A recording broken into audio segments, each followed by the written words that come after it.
Tamudu, listen to me carefully. Every single person who ever built lasting wealth, I mean the true 1%, they all had one exact thing in common long before they made their first rupee. They had a crystal clear vision. Not some vague wish, not a someday I'll be rich dream. No, they had a specific, burning, completely unwavering picture of what their life was going to become. So, I have to ask, do you have that? Okay, a simple question. Idi uncomfortable avvachu, kani answer cheyamanuntunna. What is the most important thing in your life right now? Is it family, freedom, security, maybe impact? Now I want you to look at your daily actions. Are they actually aligned with that thing? Be brutally honest with yourself here, because if they aren't, there is a massive leak in your foundation. You see, your values are basically your subconscious autopilot. They run every single decision you make about your money, your time, your relationships, even when you don't realize it. If you say freedom is your ultimate value, but your actions scream security, well, there's a massive conflict happening inside you. And let me tell you, that conflict, it is costing you financially. You're fighting yourself, and a divided house simply cannot build wealth. Now, think about what you heard about money growing up. Dhanavantulaki mana kallu leyavu, right? Rich people have no integrity.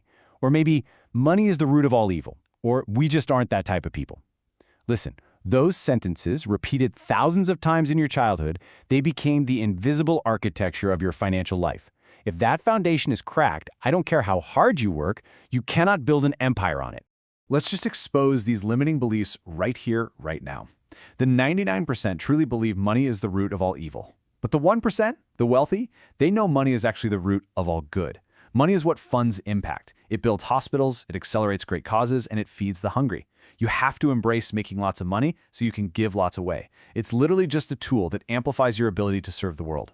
And then there's this massive excuse we absolutely need to dismantle. The 99% always cry, oh, you need money to make money. No, you don't. The wealthy believe you need ideas, energy, and service to make money. And the data brilliantly backs this up. 62% of billionaires are entirely self-created. 62%. They started with zero inheritance. What did they have? They had a vision, and they took relentless action.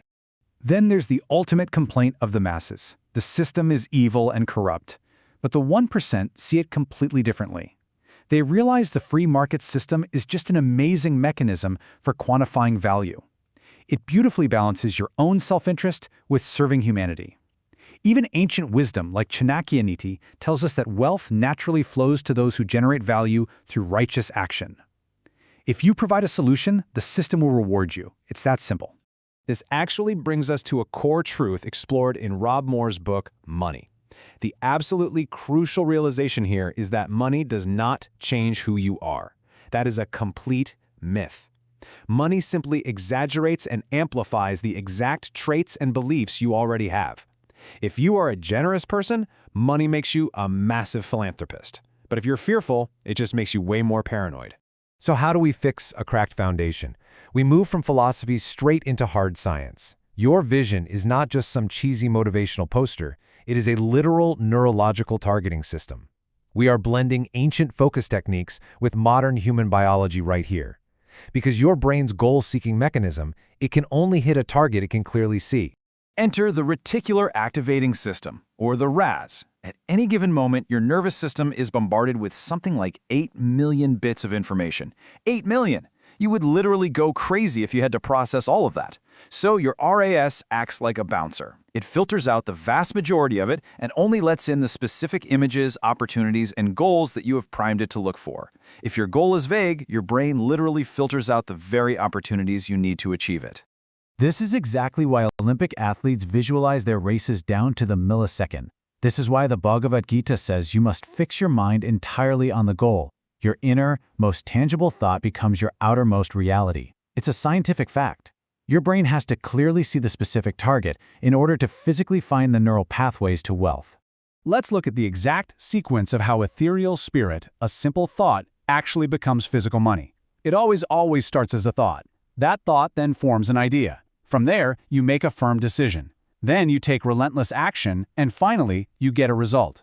Every single business, every innovation, every fortune ever made in human history started as an invisible thought that was methodically converted into physical matter. But listen, There is a villain in this story, my friend, and that villain is vagueness. Unclear values create unclear decisions. Unclear decisions create unclear results. And unclear results, they create a completely unclear life. Vagueness is the absolute enemy of the 1%. You cannot afford to be vague. Just look at this comparison. It's honestly the ultimate ultimatum for your life. The 99% have this vague wish. I just want to be comfortable. But the 1%, they have a specific vision. In exactly 5 years, I will have X amount in assets generating Y in passive income, and I'll be giving Z to causes I deeply care about. Remember what we just talked about? The brain cannot hit a target it cannot see. I really want to empower you with this realization from the visionary Steve Jobs. He said, "Everything around you that you call life was made up by people that were no smarter than you, and you can change it. The world is pliable, man. You possess the exact same neurological hardware as the billionaires. You have absolutely limitless potential, and you have the exact same capacity to build an immortal legacy." So, here is my direct challenge to you. I want you to step out of the 99% right now. Comment low oka specific wealth vision right chai, rupee amount, timeline, and purpose. Don't just type, "I want to be rich." No. What exact amount? By when? For what purpose? Write it down. Putting it out there, making it specific, makes it real. You are priming your RAS right now. Do it. Because here is the ultimate truth. Before you can change your bank account, you have to change your vision. Before you change your income, you have to change your beliefs. The outer world is always a reflection of your inner world. Change within, and I promise you, everything without follows. Are you ready to step into the 1%?